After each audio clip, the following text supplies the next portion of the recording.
In the sprawling urban maze of America's cities, where faces blur into crowds and shadows cloak intentions, one man defied the very notion of identity. For 14 years, he lived not as a single person, but as four distinct men, each with a life so intricately crafted that even the sharpest eyes could not discern the truth. To the world, they were separate. To the FBI, they were four suspects, each a thread in a tangled web of crime and deception. But beneath the surface, the lines between these lives were not just blurred, they were deliberately erased. In the neon glow of a bustling casino, one persona thrived amid the clinking of chips and the hum of slot machines. Here, he was a high-rolling gambler, laundering stolen cash with practiced ease, blending into the chaos where fortunes shifted with the roll of a dice. The second identity was a quiet office worker, blending mundanity with secrecy, his daily routine a perfect shield for illicit gains hidden behind a desk piled with paperwork. The third was a charming entrepreneur, weaving a network of contacts and influence, a man who could open doors with a smile and close them with a whispered threat. The fourth existed as a ghost in the criminal underworld, a shadow whose name was whispered but never confirmed, moving silently through the darkest corners of the city. The FBI, relentless and methodical, believed they were chasing four separate men. Surveillance footage, witness statements, and financial trails painted distinct portraits, until inconsistencies surfaced, confounding investigators. Each lead deepened the mystery, as if the very fabric of reality bent around this elusive figure. Every move they made was anticipated, every strategy countered by a mind that saw beyond the ordinary. This was no ordinary criminal. He was a master of illusion, a man who weaponized the very act of being human. The chase stretched on, a relentless pursuit through dust-covered files, interstate databases, and meticulously forged alibis. And as the years passed, the question grew louder. How far can one man go to become no one at all? If this story resonates with you, if the idea of a man blurring the lines between reality and illusion stirs something deep inside, I'd love to hear what struck you the most so far. Maybe you've encountered someone who seemed to vanish into thin air, or perhaps you've wrestled with the idea of identity in a world that's constantly shifting beneath our feet. Sharing your thoughts and experiences here isn't just about joining the conversation. It's about building a community where every perspective adds a new layer of understanding to this complex puzzle. When you take a moment to comment, you're not only giving life to this narrative, but also helping others find it, sparking new discussions that can illuminate hidden corners of the story. And if you found yourself drawn in, intrigued by the twists and the relentless hunt, a simple like lets me know we're on the right path together, encouraging me to keep uncovering these shadows and telling stories that challenge what we think we know. Subscribing means you won't miss what's coming next, and it shows a commitment to exploring the depths of these mysteries side by side. It's your way of saying, I want to keep peeling back the layers, to understand the man who became no one. Your engagement breathes life into the channel, transforming it from a solitary tale into a shared journey, one that thrives because of your presence and voice. So, if any part of this chase, this relentless pursuit through deception and identity, has sparked something within you, let it out here. Tell me what you feel, what you think, or even what questions you're wrestling with. Because this story isn't just mine. It's ours, unfolding with every word, every insight, every connection made through your words and support. The man's mastery of deception was nothing short of brilliant, carefully weaving together four distinct lives that existed simultaneously yet separately, each as real on paper as any ordinary citizen's. The first identity was that of Marcus Langley, a mid-level accountant in a modest financial firm. Marcus's daily routine was rigid and predictable. He woke early, donned conservative suits, and spent his workdays poring over spreadsheets and tax documents. His social circle revolved around office colleagues, a weekly poker night with a few trusted friends, and Sunday brunches at the same quiet cafe. To maintain this persona, the man used a real apartment lease under Marcus's name, complete with utility bills and a mailbox that received genuine correspondence. Government databases reflected Marcus's employment history, tax payments, and even driver's license renewals, all meticulously timed and consistent. In stark contrast, the second identity, Elena Moreno, was a freelance graphic designer operating from a chic loft in a bustling part of the city. Elena's world was colorful and dynamic. She attended art fairs, frequented coffee shops with free Wi-Fi, and maintained an active social media presence showcasing her latest projects. Her schedule was flexible but structured around client meetings and creative deadlines, often working late into the night. For Elena, the man cultivated a network of fellow creatives and a few casual friends, none of whom suspected that she was anything but a vibrant, independent woman. Payments for Elena's work funneled through legitimate business accounts, and her name appeared in multiple government registries as a self-employed professional, complete with all necessary licenses and tax filings. The third identity, Robert Hayes, was a university lecturer in history, a role that demanded not only knowledge but a scholarly presence. Robert's life was academic and quieter, marked by early morning lectures, office hours, and attendance at faculty meetings. His social circle was limited to a handful of colleagues and a small book club that met monthly. The man ensured that Robert's credentials were impeccable, fabricating diplomas and publishing articles in obscure journals. Robert had a university email address and access to a faculty parking permit, all documented in the university's internal systems and government education records. Even the occasional photo of Robert at academic events was staged meticulously to avoid suspicion. Finally, the fourth identity, Daniel Pierce, was a construction foreman on the outskirts of town. Daniel's life was physical and grounded, characterized by early shifts on job sites, hands-on management of crews, and weekend visits to hardware stores. His social circle was blue-collar, including fellow workers and a few family members he had grown up with. The man acquired real work orders, forged time cards, and established Daniel's payroll through a small subcontractor's legitimate business. Daniel's identity was verified by government labor and tax departments, with phone numbers and addresses matching active job sites and a modest home in a working-class neighborhood. What made this quadruple existence possible was the man's obsessive attention to detail and flawless compartmentalization. Each identity had its own phone, email, and physical addresses, none of which overlapped. He used burner phones with separate numbers, each registered under the respective names. Digital footprints were carefully curated, with no cross-linking between social media accounts or online histories. His calendar apps were encrypted and segmented, reminding him of appointments and obligations for each persona without confusion. Physical items, clothing, personal effects, even mannerisms were distinct, aiding in fully embodying each role when stepping into that life. Government databases, which often rely on matching social security numbers, addresses, and employment records, were fed with meticulously forged but consistent documents. The man employed expert forgers and hackers to craft seamless histories, ensuring that no red flags appeared during routine checks. Even background checks pulled up clean, credible information. His daily life was a balancing act, switching personas with precision and never letting one bleed into another. This orchestration of identities was not just a survival tactic. It was a masterclass in living multiple truths, each convincing and complete in its own right. Behind the carefully constructed facades of the four identities was a man whose early life was marked by a mixture of neglect and sharp intelligence. Raised in a fractured household where emotional support was scarce, he quickly learned that relying on a single version of himself left him exposed and vulnerable. His childhood was characterized by an acute awareness of the world's unpredictability, where trust was a luxury and consistency a rare comfort. This environment forced him to develop an adaptive mindset, one that saw identity not as a fixed state but as a malleable tool. From a young age, his intelligence set him apart.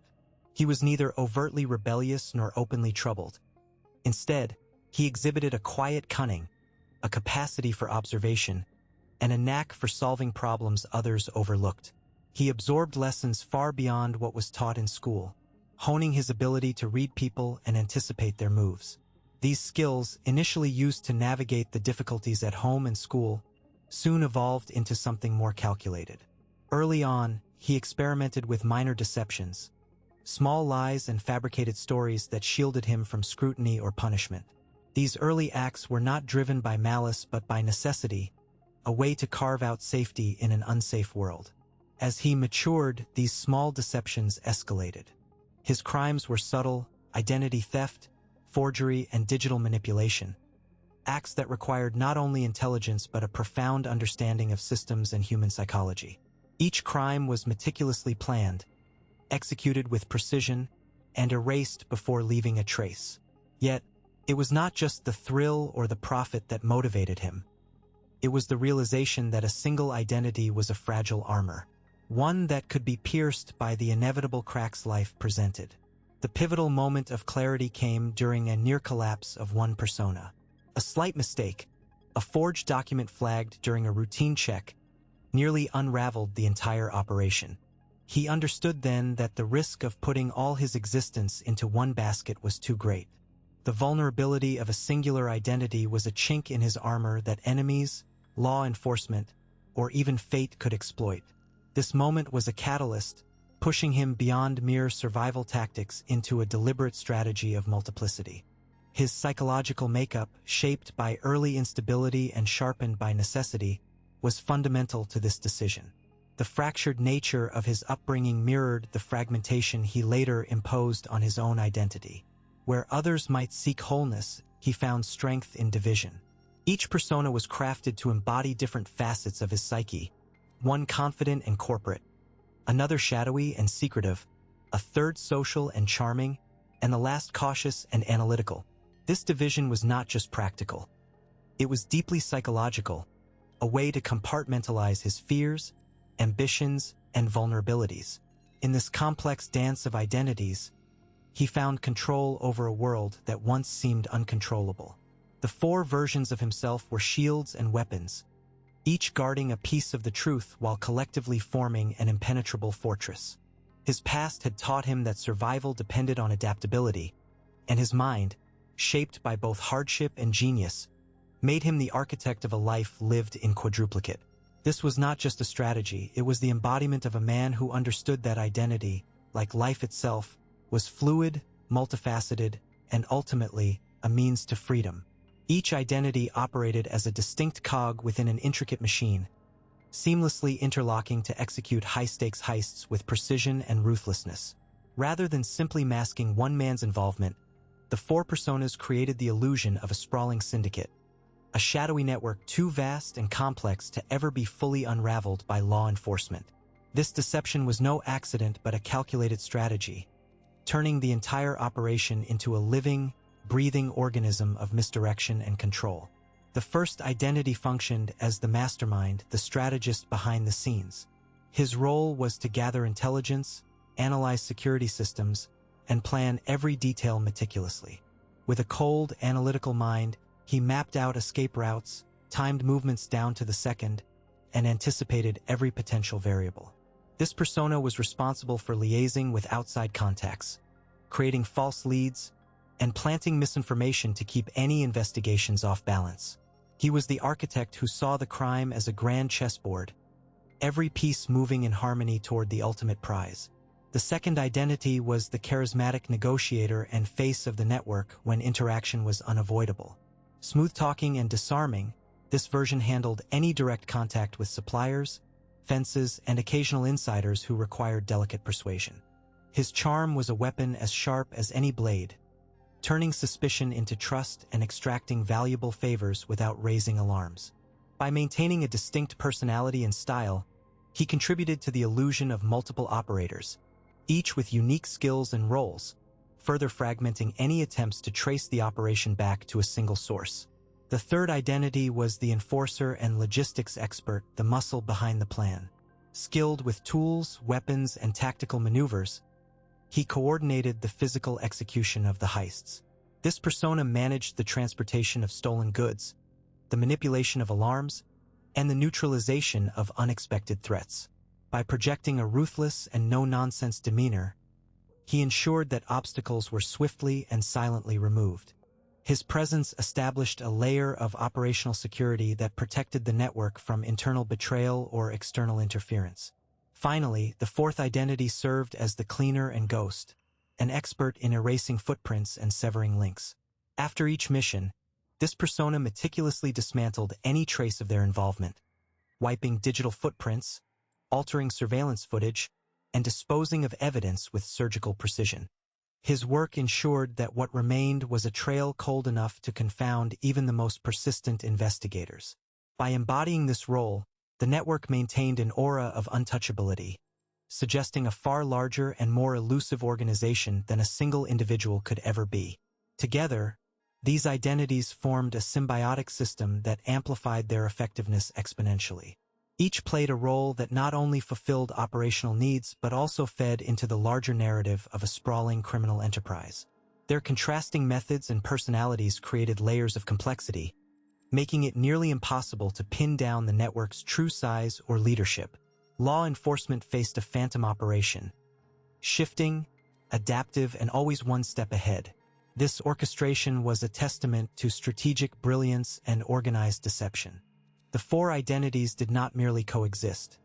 They complemented each other in a way that transformed a solitary man into an entire criminal ecosystem.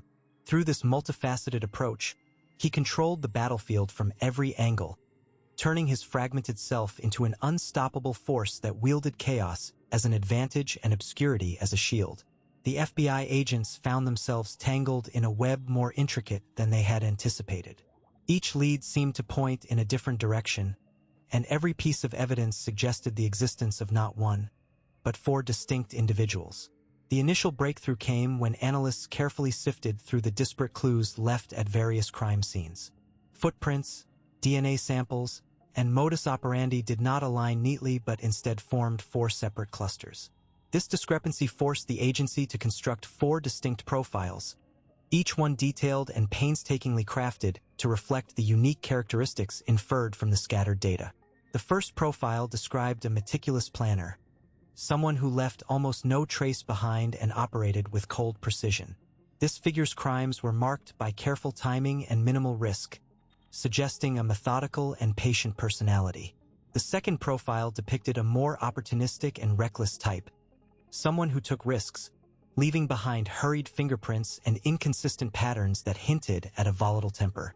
Meanwhile, the third profile leaned toward a tech-savvy operator, evidenced by sophisticated digital footprints and electronic interference at multiple scenes. Lastly, the fourth profile portrayed a physically imposing individual, whose strength was apparent from the sheer force used during break-ins, combined with aggressive movements captured on some surveillance footage. The confusion deepened as the agency cross-referenced witness statements with video surveillance. Multiple witnesses insisted they had seen different men at different locations, each matching one of the four profiles. Surveillance cameras captured blurry images of distinct figures, one slim and wiry, another stocky and broad-shouldered, a third wearing a hood with a distinct gait, and a fourth whose hurried movements suggested urgency rather than stealth. Each video clip seemed to confirm the existence of separate perpetrators, reinforcing the belief among investigators that they were dealing with a coordinated crime ring rather than a single mastermind. Field agents exchanged frustrated glances during briefings, the tension mounting as attempts to reconcile the conflicting evidence grew increasingly futile. Every new piece of information seemed to deepen the mystery rather than unravel it.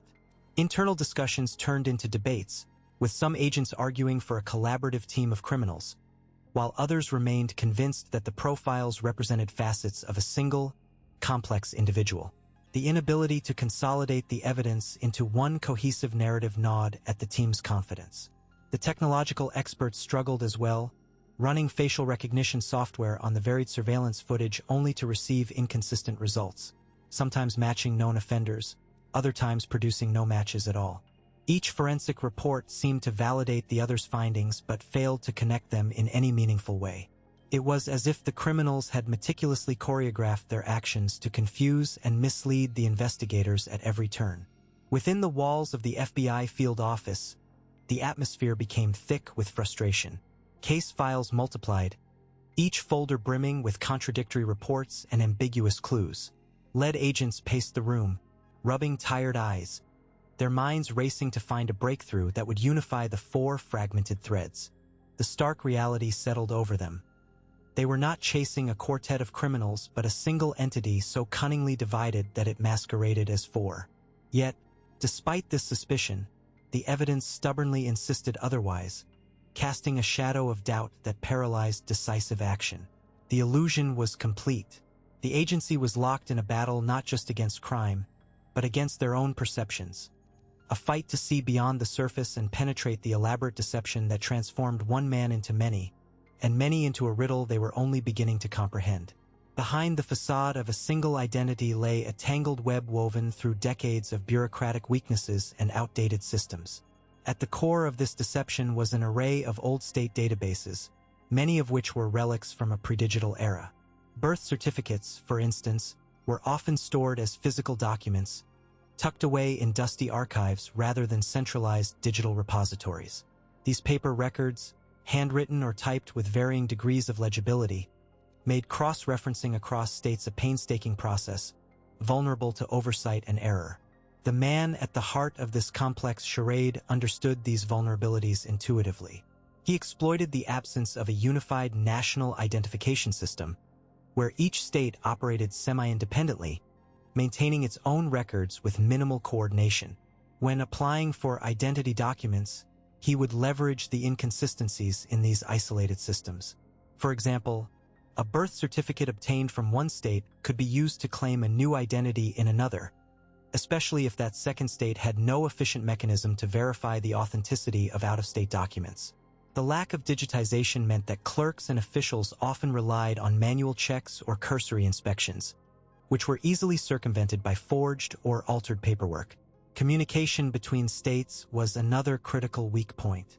Data sharing agreements were patchy at best, and many agencies operated within silos, focusing more on local concerns than on creating a comprehensive picture of an individual's activities nationwide. The man's multiple identities thrived in this fragmented landscape, as his records under one name rarely triggered flags in a different jurisdiction. This fragmentation was compounded by the fact that some states still used archaic methods for record-keeping: microfiche, ledger books, or even index cards, all susceptible to human error and slow retrieval times. Verification processes were inconsistent and often superficial.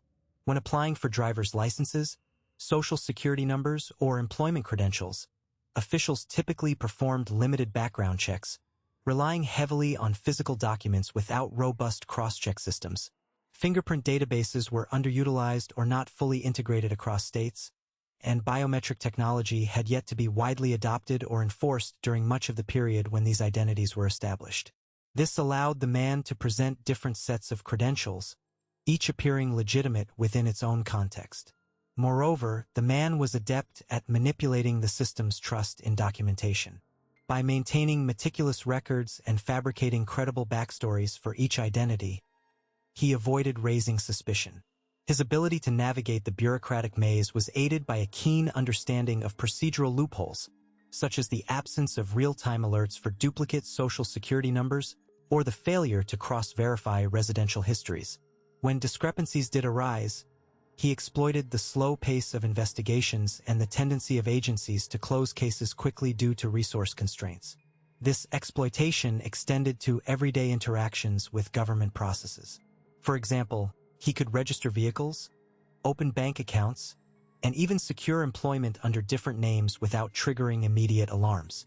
Each identity was compartmentalized, supported by a network of falsified documents and plausible narratives. The man's operation was a masterclass in leveraging systemic flaws. Outdated databases, fragmented interagency communication, and lax verification standards coalesced to create an environment where multiple identities could coexist undetected for years. Only when digital transformation began to unify these disparate records and more sophisticated data-sharing protocols were implemented did the cracks in this elaborate facade start to widen. Until then, the man's manipulation of bureaucratic inefficiencies allowed him to live as a ghost slipping through the seams of an imperfect system. The rental car agency's system pinged softly on Clara's screen just as she was about to log off for the day.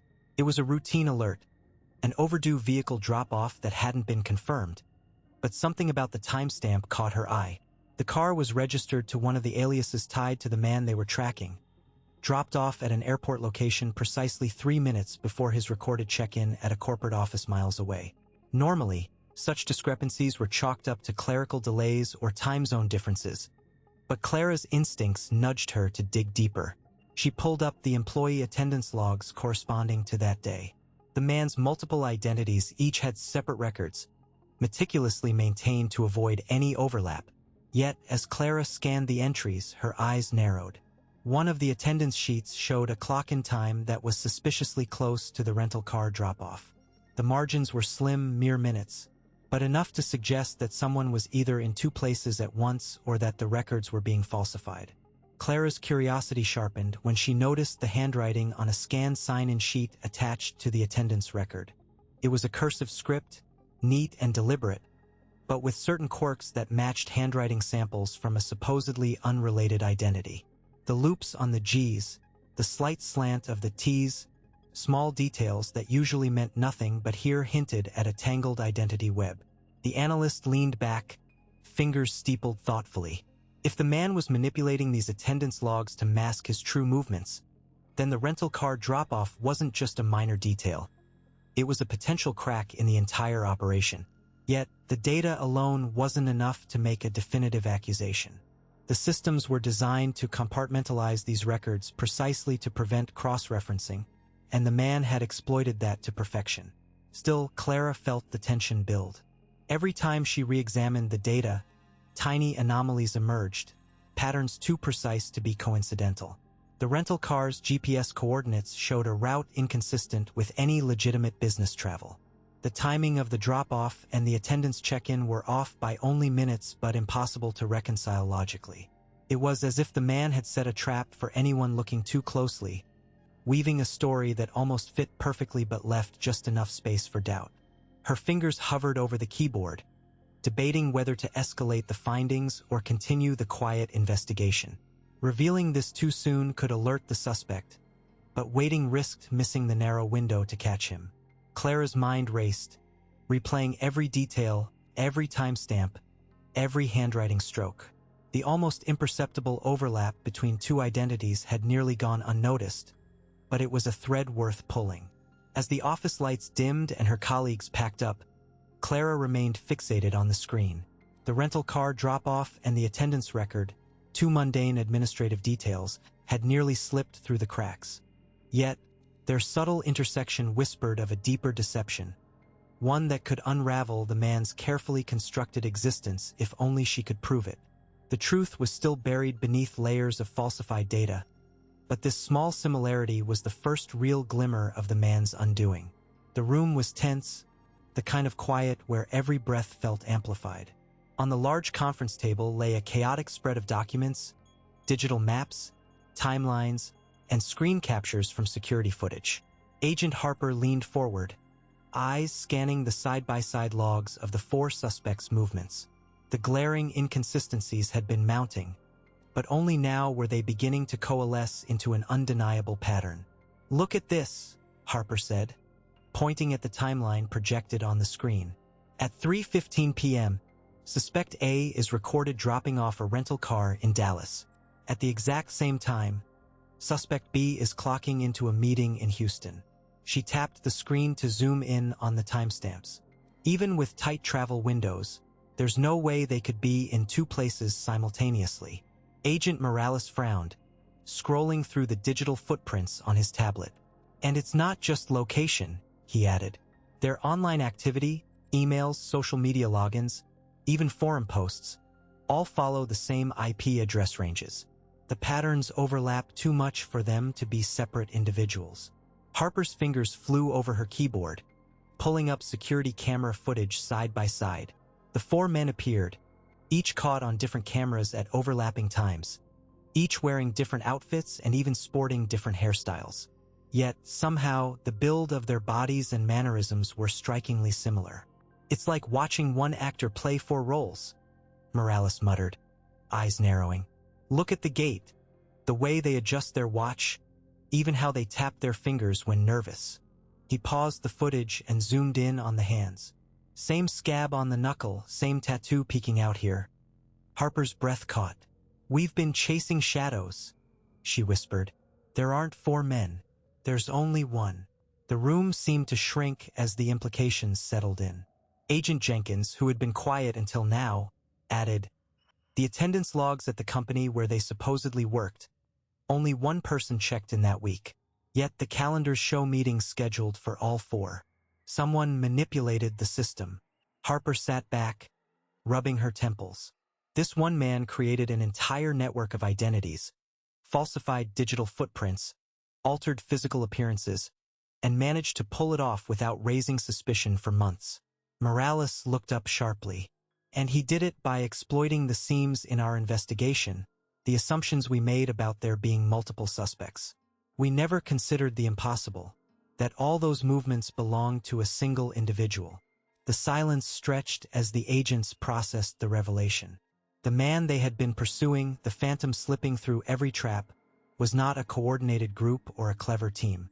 It was a solitary mastermind, a chameleon who bent reality with sheer will and meticulous planning.